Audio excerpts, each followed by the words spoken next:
STA TV Media Syiar Islam. Bismillahirrahmanirrahim. Assalamualaikum warahmatullahi wabarakatuh. Alhamdulillahi hamdan katsiran thayyiban mubarakan fih, mubarakan alaih kama yuhibbu rabbuna wa yarda. Wa usalli wa usallim ala nabiyina al-karim Muhammadin wa ala alihi wa ashabihi wa man tabi'ahum bi ihsanin ila yaumiddin. Saudara-saudaraku, kaum muslimin dan kaum muslimat rahimani wa rahimakumullah, alhamdulillah pada sore hari ini Allah Subhanahu wa taala kembali mempertemukan kita dari ruang dengar Radio Syiar Aceh 96,1 FM, dan pada sore hari ini kita akan berbicara tentang kesuksesan. Kita ketahui semua manusia yang tinggal di muka bumi ini, mereka berusaha untuk mencari kesuksesannya. Ya, bahkan orang-orang yang mencari dunia pun, ya, tidak ada yang mereka kumpulkan dari harta, ya, dari jabatan, dari kedudukan, kecuali untuk mendapatkan kesuksesan. Ya. Bahkan orang-orang kafir pun mereka menginginkan yang namanya kesuksesan. Wa qad takallama an-nasu qadiman wa hadithan an asbabis sa'adati wa turuqiha wa wasailiha, lakin qalla minhum man takallama min alamati sa'adah. Dan sudah banyak sekali orang-orang yang mereka berbicara tentang sebab-sebab supaya menjadi sukses dan jalan-jalan menuju kepada kesuksesan tersebut. Namun sangat sedikit sekali ada orang-orang yang mereka berbicara apa tanda-tanda seseorang itu sedang sukses. Ya, karena kalau kita berbicara tentang kesuksesan dari pandangan ahli dunia, ya pasti ujung-ujung dari pembahasan yang akan mereka bahas adalah sebatas kehidupan dunia ini. Akan tetapi kalau kita memandang kesuksesan dari pandangan Islam, ya Islam itu memandang kesuksesan sesuatu yang lebih jauh. Ya, sesuatu yang lebih abadi, sesuatu yang lebih kekal, sesuatu yang lebih besar bentuknya. Karena ketika kita berbicara kesuksesan yang hanya sebatas dunia, hanya beberapa tahun kita bisa menikmati kesuksesan yang diinginkan oleh orang-orang untuk mendapatkan kesuksesan. Dan kesuksesan yang dia dapatkan itu pun ketika dia mendapatkan, maka itu sudah menjadi tawar. Itu sudah menjadi sesuatu yang sudah tidak dia rasakan kelezatannya lagi. Karena memang Allah menyebutkan dalam ayatnya, wa mal hayatud dunya illa mataul ghurur. Tidaklah kehidupan dunia ini kecuali hanya kehidupan yang menipu saja. Ya, jadi orang yang tadinya nggak punya mobil, kemudian dia punya mobil, yang tadinya nggak punya rumah, kemudian dia punya rumah, yang tadinya nggak punya pekerjaan, sekarang dia punya pekerjaan, yang tadinya dia tidak ada jabatan, kemudian dia memegang jabatan, yang tadinya dia nggak punya pasangan hidup, sekarang dia punya pasangan hidup, yang tadinya dia tidak punya anak, sekarang dia punya anak. Maka akan berbeda, ya, atau kondisi seseorang ketika dia mendapatkannya dan setelah dia mendapatkannya. Ya, sebelum dia mendapatkan, dia berpikir bahwasanya segala kesuksesan, segala kebahagiaan akan saya dapatkan kalau seandainya saya punya mobil. Ternyata ketika dia punya mobil juga, ya dia merasakan kelezatan itu sehari, 2 hari, sebulan, 2 bulan. Setelahnya dia merasakan kebiasaan. Hal yang biasa, hal yang tawar, tidak ada sesuatu sebuah hal yang istimewa dalam hidupnya. Makanya Islam tidak berbicara ya kesuksesan itu hanya sebatas kesuksesan dunia, karena kesuksesan dunia itu sifatnya apa? Sifatnya terbatas, sifatnya semu, sifatnya cepat membosankan. Ya, bahkan teori-teori orang kafir sendiri berkata demikian. Ya, teori orang kafir, kalau kita belajar ilmu ekonomi ya, dari duduk di SMA dulu, saya ingat ada yang namanya hukum Gosen 1, hukum Gosen 2. Ya, apa maksudnya hukum Gosen 1 atau Gosen 2? Jadi ketika seseorang menikmati sebuah makanan, pada suapan pertama dia merasakan kelezatan makanan yang dia makan. Nah, suapan yang pertama itu berbeda dengan suapan yang ke-20. Begitulah kehidupan dunia. Ya, makanya saya sebutkan tadi, Islam tidak hanya berbicara kesuksesan itu sebatas hal yang sifatnya kenikmatannya itu cuma sesaat dan waktunya sangat singkat. Tetapi Islam berbicara kesuksesan adalah sebuah kesuksesan yang dia akan hidup selama-lamanya. Ya, dan kesuksesan yang dia mendapatkan kenikmatan yang kenikmatan itu tidak sebanding dengan kenikmatan apa yang didapatkan di dunia ini. Oleh karena itu, ketika kita berbicara tentang tanda-tanda kesuksesan, disebutkan oleh Abu Ali Hasan bin Ali Al-Jauzajani rahimahullahu taala, beliau mengatakan, min alamatis sa'adati alal abdi taisiru ta'ati alaih wa muwafaqatu sunnati fi af'alihi wa suhbati li ahli salah wa akhlaqihi mal ikhwan wa badlu ma'rufihi lil khalq wa ihtimamuhu lil muslimina wa mura'atuhu li awqatihi. Beliau menyebutkan bahwasanya tanda-tanda seseorang itu dalam kondisi sukses yang dia akan mendapatkan kenikmatan nanti di akhirat. Apa tandanya? Di antara tandanya nanti akan kita jelaskan satu persatu. Di antara tandanya adalah seseorang dimudahkan untuk berbuat ketaatan. Ketaatan yang dilakukan itu sesuai dengan sunnah Rasulullah SAW. Yang kemudian dia itu punya teman, punya sahabat, punya circle, adalah orang-orang yang memang yang menghasung dia untuk mendapatkan kesuksesan yang abadi di akhirat. Ya, dan kemudian wa husnul akhlaqihi, baiknya akhlaknya dia dengan sahabat-sahabatnya, wa badlul ma'rufihi lil khalq, dan dia berusaha untuk mencurahkan segala kemampuan yang dia miliki untuk berbuat baik kepada manusia, kepada hamba-hamba Allah, dan kemudian dia peduli dengan kondisi dan keadaan muslimin dan mereka menjaga waktu mereka. Ya, ini ada 7 dari tanda-tanda kesuksesan. Nah, siapa yang seseorang dia memiliki dari 7 tanda ini, maka insya Allah dia akan menjadi orang yang sukses. Kita suka berbicara tentang kondisi orang-orang yang orang-orang yang dia ingin mengejar dunia.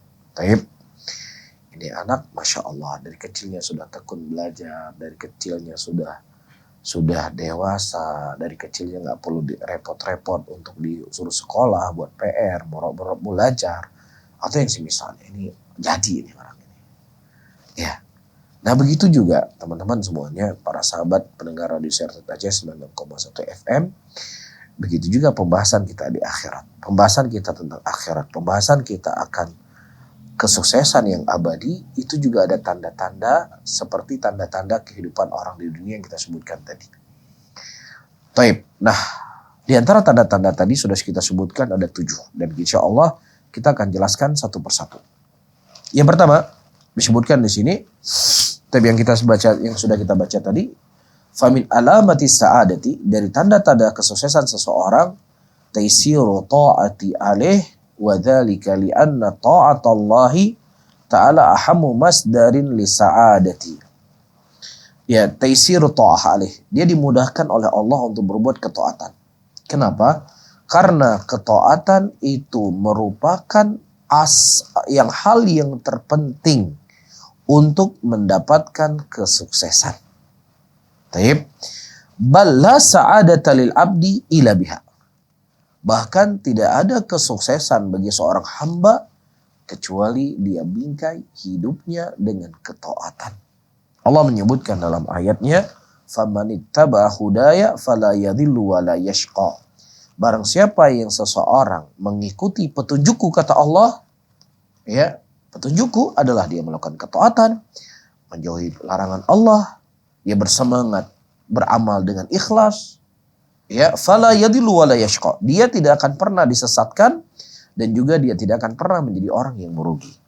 Maka wa idza aradallahu ta'ala bi abdihi khaira, ketika Allah Subhanahu wa taala menginginkan kepada seorang hamba kebaikan, fatahalahu abwabat ta'at, Allah akan membuka kepadanya pintu-pintu ketaatan. Ya, jadi ketika seseorang kakinya sulit digerakkan ke majelis ilmu, kakinya sulit dilangkahkan ke masjid, ya, tapi kakinya itu begitu mudah ketika berjalan ke tempat maksiat, berjalan ke tempat yang sia-sia, ya, maka inilah timbangan. Kira-kira kita ini berada di kondisi yang mana? Ya memang seseorang tidak tahu di mana akhir dari perjalanan kehidupannya. Apa yang akan dia tutup. Tetapi tanda-tanda untuk dia menutup akhir dari kematian itu sudah ada. Apalagi orang-orang yang mereka umurnya sudah di atas 40 tahun, di atas 50 tahun, di atas 60 tahun. Ya, makanya dalam sebuah ayat Allah menyebutkan di mana orang-orang yang mereka berumurnya sudah di atas 40 tahun, mereka sudah ada dua peringatan.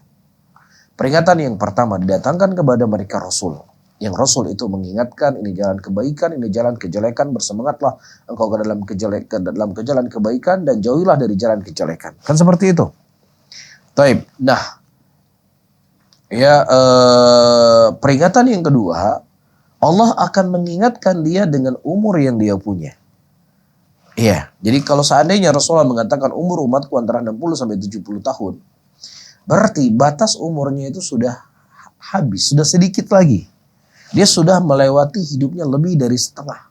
Jadi kalau kita hitung waktu kehidupan manusia, dari semenjak sholat subuh sampai menjelang waktu maghrib, ya berarti kondisi umurnya dia itu sudah di waktu asar. Jadi sebentar lagi dia akan game over, sebentar lagi dia akan meninggal. Nah, di kondisi-kondisi umur seperti ini, kira-kira dia lebih mudah untuk berbuat ketaatan atau dia lebih mudah untuk berbuat dosa dan berbuat maksiat? Ya, dia sanggup mancing berjam-jam, yang terkadang dia nggak bawa ikan sama sekali. Besok datang lagi mancing. Dosa mancing, mancing nggak dosa. Masalahnya, ya dulu ketika kamu masih muda, ketika kamu masih sehat, ketika belum tumbuh uban di kepalamu, kamu begitu semangat hadir di majelis ilmu. Tapi kenapa sekarang di kondisi engkau sudah berumur di atas 40 tahun, engkau sulit diajak ke majelis ilmu, engkau sulit berbuat ketaatan, tetapi engkau justru sibuk dari hal yang sia-sia. Dan perlu kita ketahui syaitan, di antara senjata syaitan itu bukan hanya mengajak manusia untuk berbuat kemaksiatan, tetapi juga di antara senjata syaitan, manusia disibukkan dengan perkara-perkara yang mubah, sehingga dia terlalaikan daripada amalan-amalan kebajikan. Nah, ini harus difahami. Karena orang-orang ketika dia mulai jauh dari majelis ilmu, mulai jauh dari ketaatan, saya kan gak berbuat dosa, saya masih ada jenggot kok, saya masih pakai jubah, celana saya masih dibuat di atas mata kaki, saya gak berbuat haram, saya gak dengar musik, saya gak nonton bioskop, saya gak pacaran, saya masih dalam kondisi saya seperti ini. Cuman ya saya ingin menikmati hidup saya dengan lebih santai lah. Dengan saya mau mancing, atau saya berkebun, atau saya naik sepeda, atau saya naik motor-motoran. Ya, nah di titik inilah seseorang itu akan berbahaya. Kenapa saya katakan di titik ini seseorang berbahaya? Dia tidak merasa kalau seandainya dia sudah masuk dalam kukungan perangkap syaitan. Tapi beda kalau halnya orang ketika dia meninggalkan ketaatan dan kemudian dia berbuat dosa dan berbuat maksiat, dia sadar, lu gak jodoh,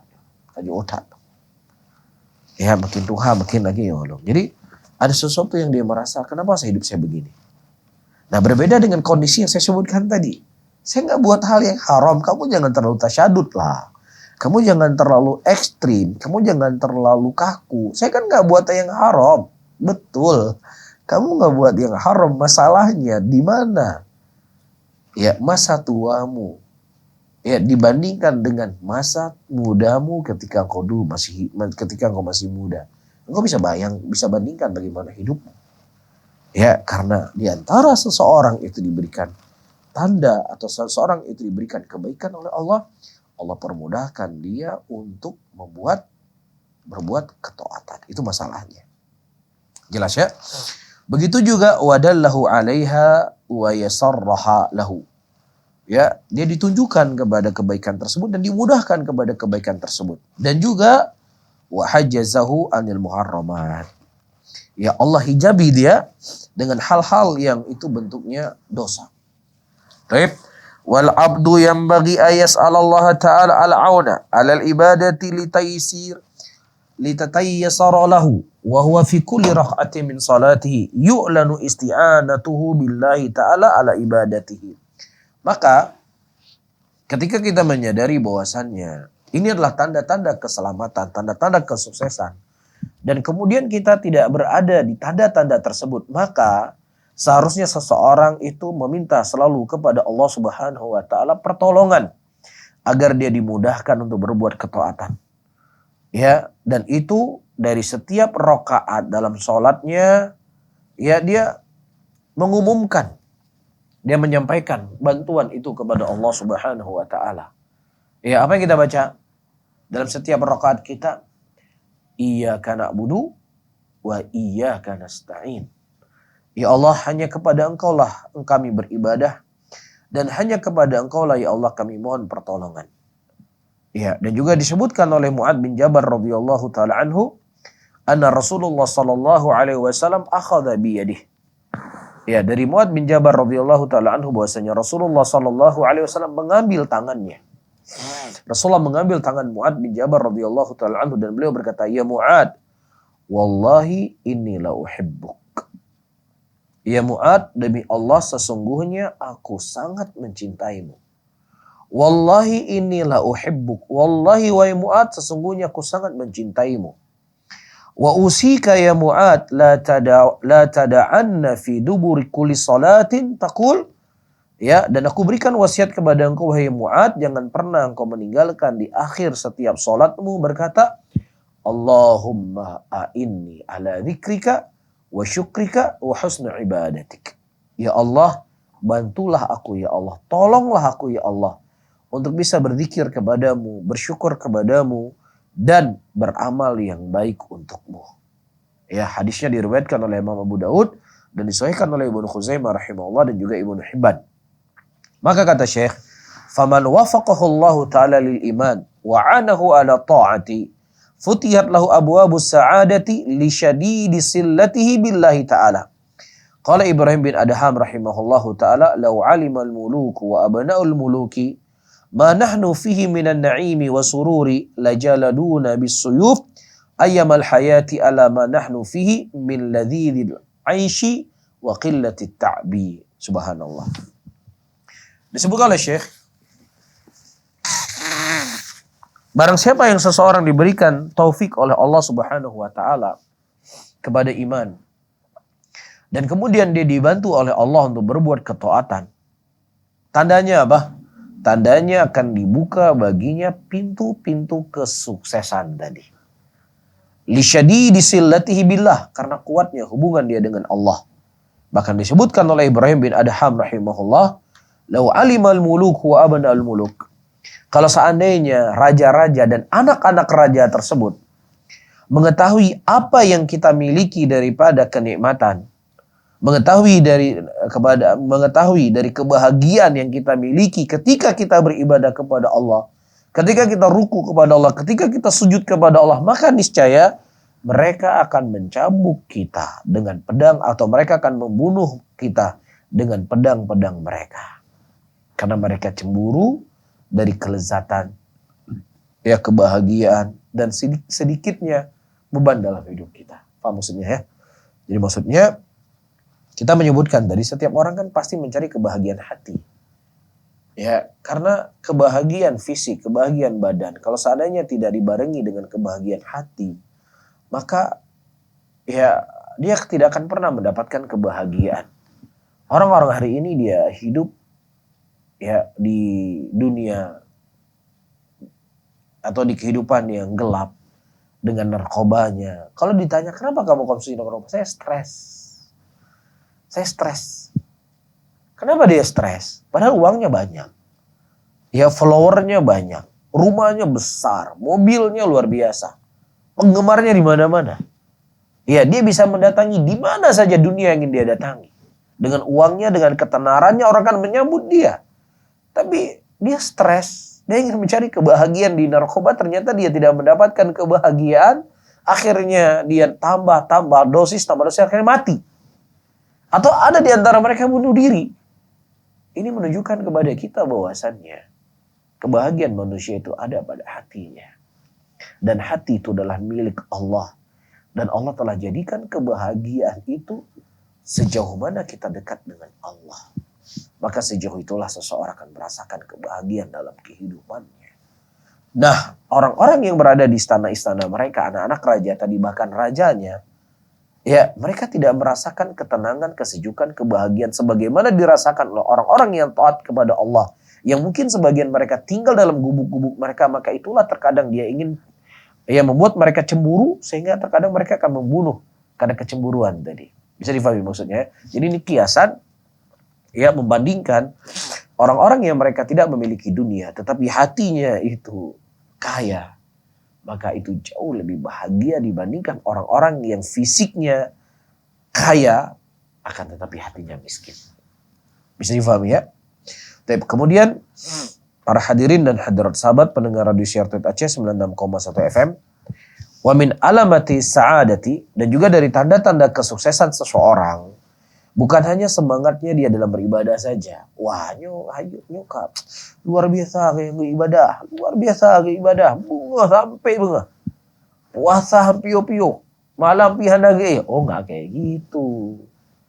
Ya, ibadah itu bukan dilihat banyaknya ibadah tadi. Tapi ibadah itu perlu dilihat apakah ibadahnya itu sesuai dengan tuntunan Rasulullah Sallallahu Alaihi Wasallam, apakah tidak. Taib, Bapak dan Ibu-ibu, para hadirin dan hadirat semuanya, ketika Rasulullah Sallallahu Alaihi Wasallam mempersaudarakan antara Abu Darda radhiyallahu taala anhu dengan Salman Al-Farisi radhiyallahu taala anhuma. Kemudian suatu hari Salman Al-Farisi mengunjungi rumah Abu Ayyub dan beliau mendapatkan Ummu Ayyub, istrinya Abu Ayyub, dalam kondisi seperti bukan seorang istri yang punya suami. Jadi beliau tidak mengurusi dirinya. Karena perempuan yang dia punya suami ya berbeda dengan perempuan yang nggak punya suami. Kondisinya itu mungkin di zaman itu seperti itu. Nah, kemudian Bapak dan Ibu-ibu dimuliakan oleh Allah, ditanya oleh Salman Al-Farisi, "Wahai Ummu Ayyub, kenapa kondisi engkau seperti ini?" Kemudian dikatakan, "Wahai Salman, Abu Ayyub dia tidak butuh sama dunia." Maksudnya Abu Ayyub gak butuh lagi sama saya.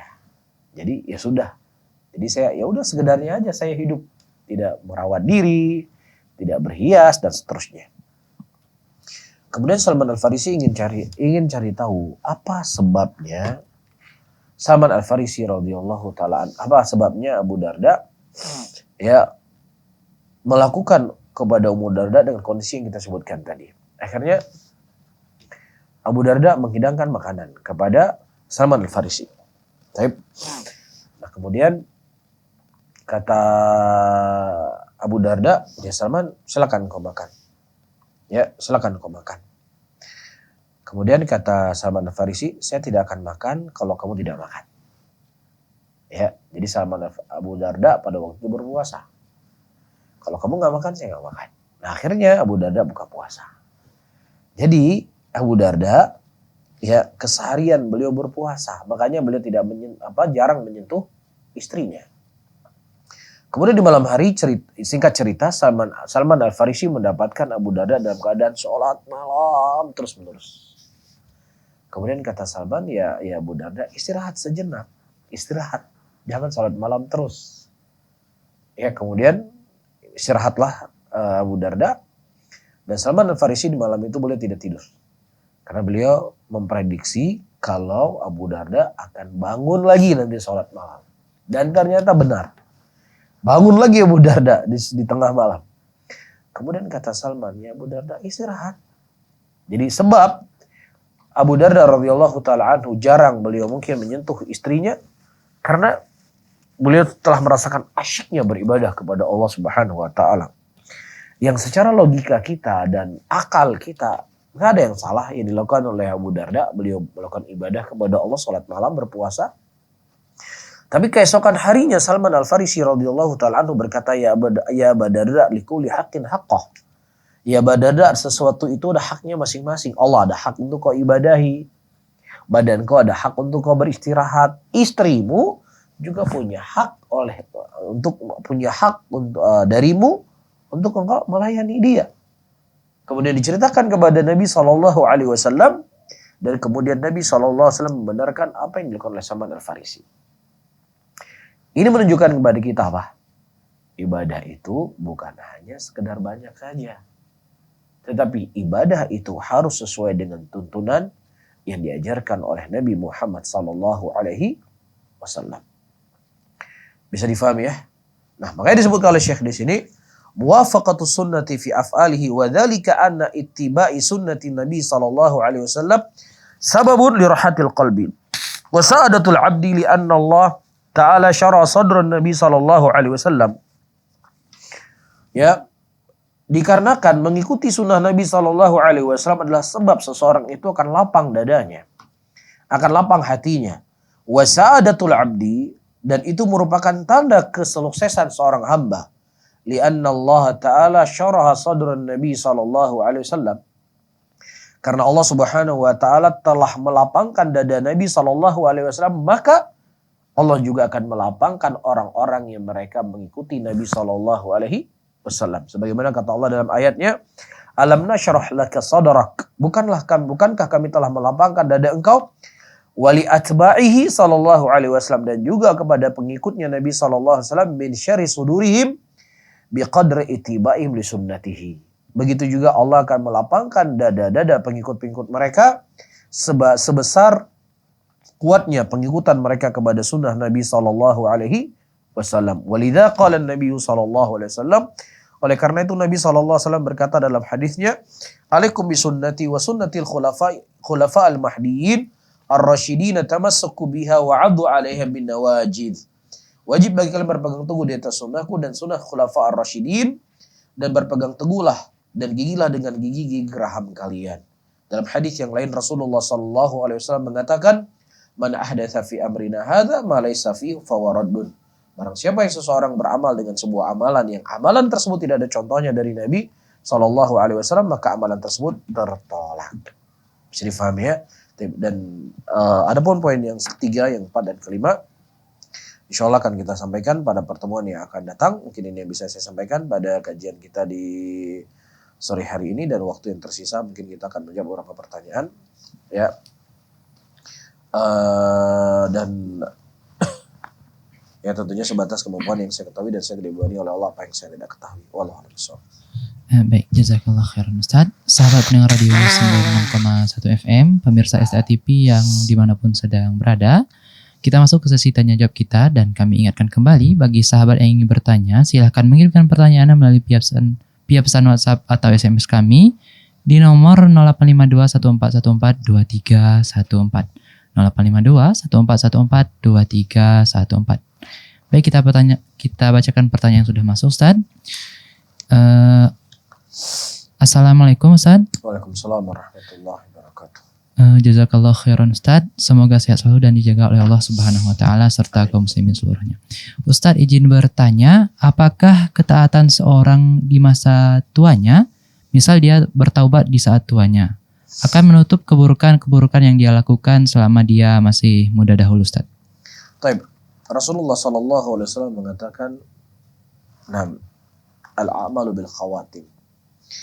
Amalan seseorang itu tergantung penutupnya. Taib, tergantung penutupnya. Taib. Nah, kalau seandainya di masa tuanya dia bertobat kepada Allah dengan taubatun nasuha, ya dari syarat-syarat yang telah disebutkan oleh para ulama, dia menyesali dari dosa yang dia lakukan, dia meninggalkan di detik itu juga, dan dia tidak ada keinginan untuk mengulangi dosa-dosa tadi, maka insya Allah seluruh dosa-dosanya akan diampuni oleh Allah Subhanahu wa taala. Karena memang at-taubah yuhdam bima qablahu. Taubah itu menghancurkan apa yang sebelumnya. Baik, maka bersyukurlah orang-orang yang dia diberikan oleh Allah Subhanahu wa taala taufik di akhir-akhir kehidupannya, karena merupakan karamah yang paling terbesar yang Allah Subhanahu wa taala berikan ketika seseorang bisa istiqomah sampai dia meninggal. Ya, innal ladzina qalu rabbuna Allah tsumma istaqamu tatanazzalu alaihimul malaikatu alla takhafu wa la tahzanu. Dan orang-orang yang berkata Rabb kami adalah Allah, kemudian mereka istiqomah di jalan Allah Subhanahu wa taala, kemudian ketika dia akan mati akan datang malaikat dan malaikat tersebut berkata kepadanya, jangan kau takut dan jangan kau bersedih. Dan berilah kabar gembira kepada orang-orang yang mereka selalu istiqomah di jalan Allah, surga yang mereka akan mendapatkan apapun yang mereka inginkan dalam surga tersebut. Baik. Cuman yang menjadi masalahnya ada orang-orang yang mereka di masa mudanya dia menuntut ilmu, di masa mudanya dia dalam keadaan ketaatan, di masa mudanya dia dekat dengan Allah, justru di masa-masa tuanya dia jauh dari kebaikan, bahkan dia berkubang dengan dosa dan berkubang dengan maksiat, maka kita takut dengan kondisi su'ul khatimah. Kita takut dengan kondisi orang-orang yang menutup kematiannya dengan kejelekan. Nasallallahu salamata wal afiyah. Al-ibrah al-amal bil khawatim. Amalan itu sesuai dengan penutupnya. Nah, Insyaallah, jazakallah khairan Ustaz. Kita masuk ke pertanyaan yang kedua. Assalamualaikum Ustaz. Waalaikumsalam warahmatullahi wabarakatuh. Apakah penyakit hati seperti dengki dan iri bisa disembuhkan? Mohon nasihatnya Ustaz. Nah, Rasulullah SAW menyebutkan dalam hadisnya, tidaklah Allah Subhanahu wa taala menurunkan penyakit kecuali bersamaan dengan itu Allah akan menurunkan obatnya. Dan hadis ini sifatnya adalah mutlak. Apakah dia penyakit yang berupa penyakit fisik dan juga penyakit yang merupakan penyakit hati. Ya, dan sebaik-baik dari obat adalah Al-Quranul Karim. Wa nunazzilu minal Quran ma huwa shifa. Yang kami turunkan dari Al-Quran tersebut, apa yang ada dalam Quran itu adalah obat. Maka siapa yang mereka ingin mengobati penyakit hatinya, dia lebih dekat dengan Al-Quran. Apakah dia lebih banyak membaca Al-Quran, dan lebih banyak mentadaburi ayat-ayat Al-Quran, mempelajari tafsir-tafsir Al-Quran, maka ini semuanya akan memberikan dorongan dan memberikan obat yang luar biasa dalam kehidupannya. Kemudian yang kedua, hal yang akan bisa menjauhi seseorang dari penyakit dengki dan penyakit hasad, dia harus mengetahui bagaimana uqubah, hukuman yang Allah Subhanahu wa taala berikan kepada makhluk yang dia pertama kali bermaksiat kepada Allah Subhanahu wa taala, dan penyakit itu yang dihadapi adalah penyakit hasad. Siapa itu? Iblis alaihi laknatullah. Hasad dia kepada Adam alaihissalam, sehingga dia tidak mau sujud kepada Adam, dia merasa dia lebih mulia dibandingkan Adam. Maka orang-orang yang mereka masih ada penyakit hasad di dalam hatinya, ketahuilah ujung daripada pelapor penyakit ini adalah iblis. Jadi jangan sampai kita selalu membaca a'udzubillahi minasyaitonirrajim, a'udzubillahi minasyaitonirrajim, tetapi bersama dengan itu penyakit orang makhluk yang kita laknat itu justru inap di badan kita. Maka ketika kita menyadari inilah hal yang paling jelek, penyakitnya iblis, maka kita selalu berusaha untuk menjauhi penyakit tersebut. Dan kemudian yang ketiga, para hadirin dan hadirat yang dimuliakan oleh Allah, kita melihat kemuliaan orang. Ya, kita misalnya ada orang hasad dalam dagangannya, dia lawan itu semuanya. Dia lawan bahwasannya dia lebih baik daripada saya, dia lebih mulia dibandingkan saya. Dia lebih melihat kelebihan-kelebihan yang dimiliki oleh orang-orang lain, dan kemudian dia melihat banyak kekurangan pada dirinya. Maka ini juga insya Allah akan menjauhi dari penyakit hasad pada dirinya. Dan ketiga, itu sebenarnya kembali kepada usul yang pertama tadi, mempelajari Al-Quran. Perlu ketahui bahwasanya kelebihan seseorang itu adalah pemberian Allah Rabbul Alamin. Nah, ketika kita hasad, iri, dengki kepada kelebihan yang dimiliki oleh seseorang, sebenarnya kita sedang protes kepada zat yang telah memberikan kebaikan itu kepada manusia. Ya, secara tidak langsung kita sedang demo kepada Allah, ya Allah, kenapa kau berikan itu kepada dia padahal saya lebih baik daripada dia? Kenapa kau lebih melapangkan rezeki kepada dia sementara aku lebih soleh dibandingkan dia? Ya, maka ini adalah hal-hal yang perlu untuk kita sadari, dan kemudian dengan kita menyadari hal tersebut, kita berusaha untuk menjauhinya. Wallahu a'lam bishawab. Jazakallah khairan Ustaz. Kita ke pertanyaan berikutnya. Ini masih soal pembahasan dengki Ustaz. Ustaz, bagaimana cara kita bermuamalah dengan orang yang dengki terhadap kita? Baik, para hadirin dan hadirat rahimani wa rahimakumullah. Ketika Nabi Yakub alaihissalam diceritakan oleh Nabi Yusuf bahwasanya beliau melihat dalam mimpinya bulan dan bintang itu sujud kepadanya. Kemudian apa kata Nabi Yakub? La taqsus ru'yaka ala ikhwatika fayakiduna laka kaidah. Jangan engkau kisahkan kelebihan yang kau miliki kepada saudaramu karena dikhawatirkan dia akan memberikan makar kepadamu. Baik. Nah, di antara hal yang akan bisa mengurangi mudarat itu kepada kita, ya kita jangan terlalu memamerkan apa yang kita miliki. Karena ketika kita terlalu memamerkan apa yang kita miliki, maka orang-orang yang hasad itu akan semakin hasad kepada kita dan dia akan berusaha untuk mencari segala cara untuk menghancurkan kita. Sehingga kita jangan sampai menjadi pembuka pintu-pintu kejelekan. Ya, dan ini bukan akhlak seorang muslim. Akhlak seorang muslim adalah selalu membuka dari pintu-pintu kebaikan. Ya, makanya kelebihan yang kita miliki jangan suka kita cerita sama orang. Kita khawatir orang akan hasad kepada kita. Begitu juga ketika kita punya kekurangan, ya, maka jangan juga kita cerita kepada manusia karena musuh-musuh kita akan tertawa. Ya, dengan kondisi kita atau mereka akan mereka akan bahagia. Ya, mereka akan bahagia atau merendahkan kita dari kelebihan yang dimiliki oleh seseorang. Maka hendaknya seseorang ketika dia punya kekurangan, maka kekurangan itu diadukan kepada Allah Subhanahu wa taala. Ketika dia diberikan kelebihan, maka dia bersyukur kelebihan tersebut kepada Allah Subhanahu wa taala apa yang telah Allah berikan kepadanya. Nah, Allahu a'lam. Baik, kita ke pertanyaan berikutnya. Assalamualaikum. Waalaikumsalam warahmatullahi wabarakatuh. Semoga Allah menjaga Ustadz dan kaum muslimin seluruhnya. Afwan, Ustadz, saya ingin menyampaikan pertanyaan, apakah sifat malas dalam beribadah merupakan salah satu penyakit hati yang ada pada diri kita? Nah, jelas. Ya, orang yang malas beribadah kepada Allah Subhanahu wa taala, dia sedang terjangkiti penyakit hati. Karena orang yang bersih hatinya, yang suci jiwanya, ya, dan orang-orang yang mereka sukses adalah orang-orang yang mereka dipermudah oleh Allah untuk berbuat ketaatan. Tidaklah dosa dan maksiat dan penyakit hati yang diderita oleh seseorang kecuali efeknya itu pada ketaatan. Dia malas baca Quran, dia malas berzikir, dia malas sholat, dia tidak merasakan lezat ketika hadir di majelis ilmu. Ini semua adalah penyakit hati. Ya, maka seseorang harus mengobati dirinya dari penyakit-penyakit itu semuanya karena kita khawatir ketika sudah ada satu noda hitam yang dititikan oleh Allah dalam kalbunya, kemudian kalau dia tidak membersihkannya akan datang noda hitam yang kedua, noda hitam yang ketiga, dan seterusnya dan seterusnya. Wallahu a'lam. Jazakallah khairan Ustadz. Kita ke pertanyaan berikutnya. Assalamualaikum Ustadz. Waalaikumsalam warahmatullahi wabarakatuh. Ketika kita berjam-jam scroll sosial media atau media lainnya tanpa tujuan yang tidak jelas, apakah Allah sedang benci dengan kita? Soalnya Allah mengatakan barang siapa yang dia sesatkan tidak akan dia beri petunjuk. Nah, itu kita khawatirkan.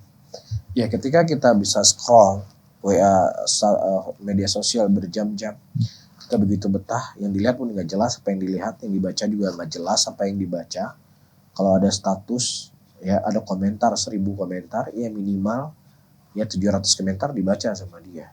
Tapi ketika dia membaca Al-Quran, ya ketika dia mendengar hadis Rasulullah, ketika dia duduk di majelis ilmu, telat 5 menit atau lebih waktu 5 menit di dalam ilmu, dalam majelis ilmu, punggung, udah nggak betah. Ya, maka kita khawatir Allah nggak menginginkan kepada kita untuk berbuat kebajikan. Allah menutup kepada kita pintu-pintu ya kebaikan tersebut. Ini tanda Allah tidak mencintai kita. Maka itu jangan kita biarkan. Kita harus segera bangkit dari itu semuanya dan kita mencari sebab-sebab Allah mencintai kita. Harus berusaha semaksimal mungkin, kita harus paksa diri kita. Jangan sampai terjatuh kepada hal-hal yang disebutkan. Wallahu a'lam. Jazakallah khairan Ustadz. Kita ke pertanyaan berikutnya. Barakallahu fiik Ustadz, izin bertanya, apa tanda ibadah kita sudah sesuai dengan perintah Allah dan Rasulnya? Karena begitu banyak orang yang semangat ibadah, namun mereka mengaku tenang-tenang saja dengan ibadahnya padahal tidak sesuai tuntunan Ustaz. Baik, para hadirin dan hadirat, ya sesuatu itu bukan hanya kembali kepada hati. Ya, karena orang kafir pun dia tenang dengan kekafirannya. Ya, penyembah sapi juga tenang dengan apa yang dia sembah. Akan tetapi Ya, apalagi seseorang sudah punya keyakinan bahwa itulah sebuah kebenaran. Akan tetapi seseorang itu harus melihat sebuah kebenaran itu dengan Al-Quran dan Sunnah Rasulullah SAW, itulah timbangannya. Ya, ketika hati seseorang itu tidak tenang, ketika dia beribadah sesuai dengan Al-Quran dan Sunnah, maka bukan Al-Quran dan Sunnah yang salah, tapi hati kita yang memang sulit untuk menerima kebajikan, itu sebenarnya. Baik, jadi timbangannya apa? Timbangannya adalah Al-Quran dan Sunnah. Rasulullah mengatakan, taraktukum ala syai'an in tamassaktu bihima lan yudhilla ba'dahuma abada. Aku wasiatkan, aku tinggalkan kepada kalian dua perkara, yang apabila kalian berpegang teguh di atas dua perkara tersebut, maka kalian tidak akan sesat selama-lamanya. Ya, maka inilah pegangan yang harus kita pegang dalam hidup kita. Ya, ibadah saya sesuai nggak dengan Al-Quran, sesuai dengan Sunnah Rasulullah ataukah tidak. Dan itu semuanya telah dibukukan oleh para ulama, telah dijaga oleh Allah Subhanahu wa Ta'ala sampai yaumul qiyamah, sehingga kita tinggal menimbang apakah amalan kita sesuai dengan ataukah tidak dengan dua yang diwasiatkan oleh Nabi SAW tersebut. Tentunya dengan penjelasan para ulama-ulama Rabbaniyin, ulama-ulama Ahlus Sunnah tentang permasalahan ini. Wallahu a'lam bishawab. Masya Allah, kita ke pertanyaan. Masih banyak soalnya. Mungkin ini yang terakhir, Ustaz. Masya Allah, alhamdulillah. Ada saudara Zahri dari penonton kita di YouTube. Nah. Assalamualaikum, Ustaz. Waalaikumsalam warahmatullahi wabarakatuh. Bagaimana jika kita sudah menderita sakit, tetapi belum sembuh lebih kurang 2 tahun? Apa yang mesti kita lakukan untuk mengevaluasi diri sehingga doa kita nanti bisa dikabulkan oleh Allah Subhanahu wa Ta'ala? Jazakallah khair. Baik. Para hadirin dan hadirat, Allah menyebutkan sebuah ayat di dalam Al-Quran. Sesuatu yang menurut engkau baik, terkadang itu jelek kadang-kadang itu jelek untukmu. Atau sesuatu terkadang itu jelek untukmu, tapi terkadang itu baik untuk dirimu. Allah yang lebih mengetahui, sementara kita manusia tidak mengetahui. Nah, dengan kondisi kita sakit, kita merasa bahwa inilah kejelekan buat saya. Tapi terkadang kita tidak menyadari sakitnya kita itu terkadang adalah kebaikan untuk kita. Itu yang harus kita pahami pertama kali. Dan kedua, banyaklah membaca dari sejarah kehidupan para nabi dan kehidupan para rasul. Ketika Allah memberikan penyakit kepada Nabi Ayub alaihissalam, penyakit yang begitu parah, sampai-sampai ya keluarganya, orang dekatnya lari semua dari Nabi Ayub alaihissalam. Hanya tinggal istri dan 2 sahabatnya saja yang mau berkawan dengannya. Yang lainnya semua menghindar dari Nabi Ayub alaihissalam. Ya, ada sebagian riwayat menyebutkan sakitnya 18 tahun, ada yang menyebutkan di bawahnya, ada yang menyebutkan di bawahnya. Cuman yang jelas itu sakit yang cukup lama diberikan ujian oleh Allah Subhanahu wa Ta'ala. Maka kalau seandainya seorang nabi, seorang rasul, makhluk yang mulia, makhluk yang dicintai oleh Allah, mereka diuji dengan ujian tersebut dan mereka mau bersabar, tentunya kita juga harus mengikuti jalan mereka yang ujian kita tidaklah seberat dari ujian yang menimpa Nabi Ayub alaihissalam. Kemudian yang ketiga, ya teman-teman semuanya dan terkhusus kepada yang bertanya, dalam sebuah hadis Rasulullah SAW menyebutkan ada orang yang dia mendapatkan ujian di dunia ini, kemudian Allah memberikan pahala yang begitu besar kepadanya. Kemudian setelah dia melihat begitu besar pahala yang didapatkan dari ujian di dunia yang dulu dia bersabar, kemudian dia berkata untuk dikembalikan ke dunia dan dicabik-cabik dagingnya sampai tembus ke tengkoraknya, dia lebih siap. Ya, supaya bisa mendapatkan pahala yang lebih besar lagi di sisi Allah Subhanahu wa Ta'ala. Dan ini subhanallah para hadirin, memang di dunia ini terkadang itu menyakitkan buat kita, tapi sebenarnya sudah siap pahala yang akan Allah berikan siapa yang mau bersabar dengan ujian tersebut. Dan kemudian silakan dia berdoa kepada Allah dan mencari sebab-sebab kesembuhan dirinya. Tapi jangan pernah bersuudzon kepada Allah, jangan pernah berprasangka jelek kepada Allah, dan kemudian lihatlah kondisi orang-orang yang mereka sakitnya jauh lebih parah daripada penyakit kita. Tapi Allah alam bisawab. Baik, jazakallah khairan Ustaz. Mungkin di penutup acara kita hari ini ada nasihat untuk kita Ustaz agar kita sukses di kehidupan dunia ini. Nah, para hadirin hadirat rahimani wa rahimakumullah, dari apa yang saya sebutkan tadi bahwasannya ya 2 tanda, dan insya Allah pada pertemuan yang akan datang kita akan membahas tanda yang ketiga, tanda yang keempat dan seterusnya seperti disebut Al-Jurjani rahimahullahu ta'ala. Maka inilah sesuatu yang harus selalu kita jadikan sebagai barometer dalam hidup kita. Kita jangan hanya mengevaluasi bisnisnya kita, jangan hanya mengevaluasi dagangannya kita, tapi juga kita harus mengevaluasi seharusnya lebih ya akan kehidupan akhirat kita. Ya, sehingga dengan tanda-tanda tersebut kita ingin berjalan. Ya, apakah saya sudah bisa berada di lingkaran orang-orang yang sukses ataukah tidak? Ya, tentunya dengan cara banyak kita berdoa kepada Allah sebagaimana yang telah kita sebutkan tadi. Wallahu taala a'lam bishawab.